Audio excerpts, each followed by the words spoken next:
नमस्कार दर्शकों, स्वागत है आप सभी का स्वदेश लाइव के आज के इस वीडियो में। बिहार एनडीए में टूट हो गई है। 19 विधायक सीएम की बैठक से गायब हैं। क्या चिराग पासवान की पार्टी भी एनडीए से अलग हो जाएगी? क्या जीतन राम मांझी भी फरार हो जाएंगे? क्या सच में 23 तारीख के बाद बिहार की राजनीति में एक बड़ा भूचाल आने वाला है? क्या 23 तारीख के बाद नरेंद्र मोदी की सरकार संकट में आ जाएगी? ये तमाम शीर्षक और ये तमाम जो खबरें आप अपने आसपास घूमते हुए देख रहे हैं, आसपास आप अपने इन खबरों को भांप रहे हैं, तब अचानक बिहार एनडीए में टूट की खबरें हम आपको बता रहे हैं कि क्या सच में बिहार एनडीए में टूट मच गई है। देखिए, साल 2024 लोकसभा चुनाव, जिसमें एनडीए गठबंधन में बिहार के मुख्यमंत्री नीतीश कुमार वापसी करते हैं। जनवरी का महीना होता है और इसी साल 2024 के जनवरी के महीने में नीतीश कुमार महागठबंधन को छोड़कर एनडीए के तरफ आ जाते हैं। एनडीए में चिराग पासवान को मनाने की तमाम जो तैयारियां हैं वो की जाती हैं। चूँकि चिराग पासवान नीतीश कुमार से नाराज चल रहे थे, उनकी नाराज़गी साल 2020 से जब उनके पार्टी को तोड़ दिया गया था, तब से उनकी नाराज़गी नीतीश कुमार से बढ़ गई थी। और 2020 में नीतीश कुमार भी चिराग से नाराज़ हो गए थे और चिराग से नाराज़गी की वजह सिर्फ इतनी थी कि उन्होंने उन सीटों पर अपने कैंडिडेट को उतार दिए थे जिन सीटों पर जनता दल यूनाइटेड ने अपने उम्मीदवारों को उतारे थे। और इस वजह से जो नीतीश कुमार की पार्टी जेडीयू थी वो तीसरे नंबर की पार्टी बन के रह गई।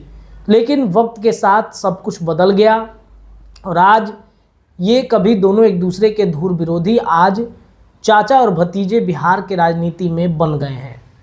एक चाचा भतीजे की जोड़ी तेजस्वी और नीतीश कुमार की कही जाती है, लेकिन इन दिनों चाचा भतीजे की जोड़ी चिराग और नीतीश कुमार की कही जाती है। लेकिन बिहार एनडीए में सब कुछ ठीक ठाक नहीं है। बिहार एनडीए में कुछ न कुछ खटपट जरूर चल रहा है। जनता दल यूनाइटेड के मंत्रियों के बयान, बीजेपी के मंत्रियों के बयान की तुलना की जाए तो मामला अंदर अंदर गर्म चल रहा है। नीतीश कुमार भले ही बार बार अलग अलग सभाओं में जाकर ये कहें कि हम 2 बार इधर से उधर हो गए हैं, इस बार कहीं नहीं जा रहे हैं और नरेंद्र मोदी के पैर छू लेते हैं, तो लोगों के मन में ये चर्चा उठने लगती है, बातें उठने लगती है कि सच में नीतीश अब कहीं नहीं जा रहे हैं। नीतीश रहेंगे तो एनडीए गठबंधन में ही रहेंगे। लेकिन बिहार की राजनीति का पैटर्न बिल्कुल अलग रहा है। कब अचानक से क्या बदल जाए, रातों रात नीतीश के मन में अचानक से कोई ऐसी बातें उठी, कोई किसी एक बात से उनकी नाराज़गी अगर अपने घटक दलों के साथ बढ़ जाए तो अचानक से सुबह सुबह आप देखेंगे कि राजभवन जो सीएम हाउस से बिल्कुल करीब है वहाँ पर इस्तीफा लेकर पहुँच जाते हैं और फिर बिहार में सरकार बदल जाती है। हमने 9 अगस्त 2022 को भी देखा, हमने जनवरी 2024 में भी देखा कि नीतीश अचानक से करवट बदल देते हैं और बिहार की जो सियासत तापमान है वो बदल जाती है। इन सब के बीच में नीतीश एक बार फिर यात्रा पर जा रहे हैं और जब जब नीतीश यात्रा पर निकलते हैं तब तब कुछ ना कुछ सियासी उठापटक बिहार के राजनीति में चलने लगता है। अब आप बारी आती है कि बिहार एनडीए में टूट कैसे मच गया। पशुपति पारस एक एनडीए के महत्वपूर्ण हिस्सा आज एनडीए से अलग होने का फैसला उन्होंने कर लिया है। ये फैसला तो 2024 लोकसभा चुनाव के दरमियान ही उन्होंने कर लिया था, जब उनको एक भी सीटें न देगी। चिराग पासवान को 5 सीटें दी जाती हैं और चिराग पासवान पाँचों के पाँचों सीट 100% स्ट्राइक से जीत कर आ जाते हैं। लेकिन पशुपति पारस इस उम्मीद में बैठे रहते हैं कि 1-2 सीट तो ज़रूर हमें मिलेगा, लेकिन ऐसा होता हुआ नज़र नहीं आता है। एक भी सीट पशुपति पारस को नहीं मिलता, जिस वजह से उनकी नाराज़गी बढ़ जाती है और उन्होंने आखिरी अल्टीमेटम दे दिया कि बीजेपी को कुछ सोचना पड़ेगा, अन्यथा हम 2024 लोकसभा चुनाव में बीजेपी का खेल बिगाड़ेंगे। बीजेपी ने नोटिस ही नहीं लिया। बाद में आपने देखा कि दिलीप जायसवाल से लेकर सम्राट चौधरी तक कई लोग पशुपति पारस से मिलने गए थे पशुपति पारस को एमएलसी बनाने की चर्चा चल रही थी, वो भी गायब हो गया। पशुपति पारस को राज्यपाल बनाने की चर्चा थी, वो भी गायब हो गया।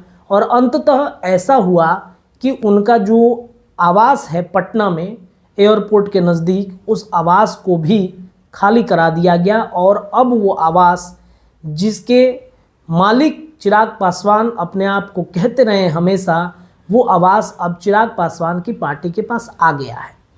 एनडीए के एक महत्वपूर्ण हिस्सा के रूप में पशुपति पारस अपने आप को मान रहे थे, लेकिन बिहार बीजेपी ने और केंद्र सरकार ने उनको अनदेखा किया और आज पशुपति पारस एनडीए से अलग होने का रास्ता उन्होंने अपना लिया है। तो बिहार के एनडीए से एक जो पार्टी है वो इस वक्त साइड हो गई। बिहार एनडीए में एक पार्टी आज एनडीए से दूर चली गई और इस वक्त 2025 विधानसभा चुनाव के ठीक पहले पशुपति पारस का जाना ये दर्शाता है कि बीजेपी चिराग को लेकर के कोई रिस्क लेना नहीं चाहती है। चिराग जिनका 100% स्ट्राइक था, 100% स्ट्राइक के साथ वो जीतते हैं, 5 के 5 सीट वो जीत जाते हैं, एक यूथ आइकन कहे जाते हैं और यूथ आइकन के साथ साथ उनको भावी मुख्यमंत्री भी देखा जाता है।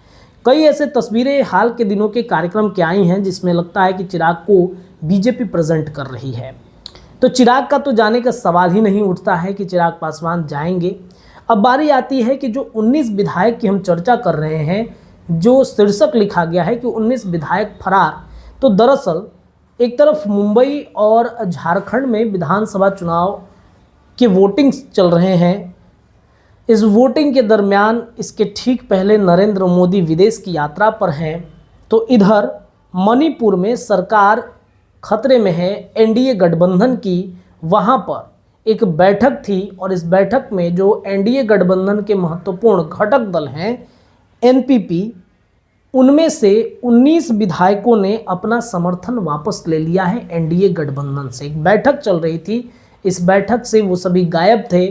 तो इससे स्पष्ट हो रहा है कि 19 विधायक के ना रहने से एनडीए गठबंधन में टूट मच गई है। लेकिन हम आपको बता देते हैं कि वहाँ पर सरकार जो है वो इस वक्त खतरे में नहीं है, क्योंकि वहाँ पर बहुमत का आंकड़ा 31 है और इस वक्त एनडीए गठबंधन में 32 जो विधायक हैं वो हैं। तो सरकार अल्पमत में नहीं आएगी, खतरे में नहीं है। अब देखना ये होगा कि बीजेपी उन विधायकों को कैसे रोक पाती है, सक्षम है कि नहीं रोकने में। अब बारी आती है चिराग पासवान के बाद, जो मणिपुर के बाद अब बारी आती है जीतन राम मांझी की। जीतन राम मांझी की पार्टी हिंदुस्तानी अवाम मोर्चा अपने राजनीतिक वजूद को तलाश कर रही है इस उपचुनाव में। और इस उपचुनाव में इमामगंज की एक सीट है और इस सीट पर जीतन राम मांझी की बहू जो हैं वो चुनाव लड़ रही हैं और साख दाव पर है, क्योंकि जो इमामगंज की सीट थी वहाँ पर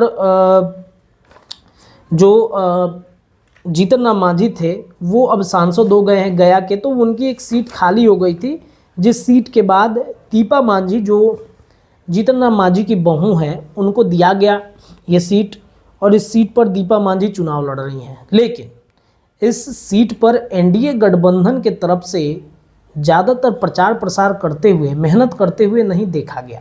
ख़ास तौर पे चिराग पासवान को तो और नहीं देखा गया। चिराग पासवान तो खुद ही जीतन राम मांझी के परिवार से नाराज़ चल रहे थे। हालांकि जब हम सवाल कर रहे थे तो हमने पूछा कि क्या आप जाएंगे दीपा मांझी के प्रचार में, तो चिराग के सांसद ने कहा था कि ज़रूर जाएंगे, लेकिन गए ही नहीं।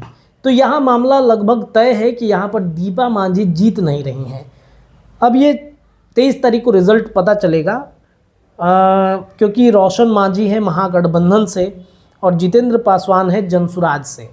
तो यहाँ पर लड़ाई कांटे की है, ये जीत हार तय होगा 23 तारीख को। लेकिन इसमें दीपा मांझी जो हैं वो अगर हारती हैं तो चिराग पासवान की वजह से हार जाएंगे। चिराग पासवान की वजह से हारेंगी तो जीतन राम मांझी की नाराज़गी बढ़ेगी, इसलिए क्योंकि चिराग पासवान प्रचार प्रसार करने नहीं गए थे और यही बहाना देकर शायद जो जीतन राम मांझी है वो एनडीए से अलग हो सकते हैं।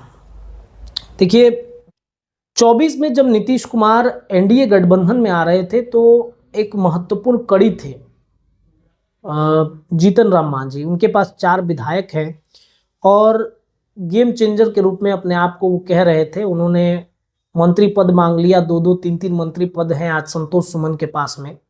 तो ये कहीं ना कहीं स्पष्ट रूप से दर्शाता है कि जीतन राम मांझी को इस वक्त, और आपने देखा कई बार चिराग से अगर आप मतलब तलखियां हैं, नरेंद्र मोदी के हनुमान हैं, तो नरेंद्र मोदी भी बहुत ज़्यादा दिन तक वो चर्चाएं, वो बातचीत नहीं करेंगे।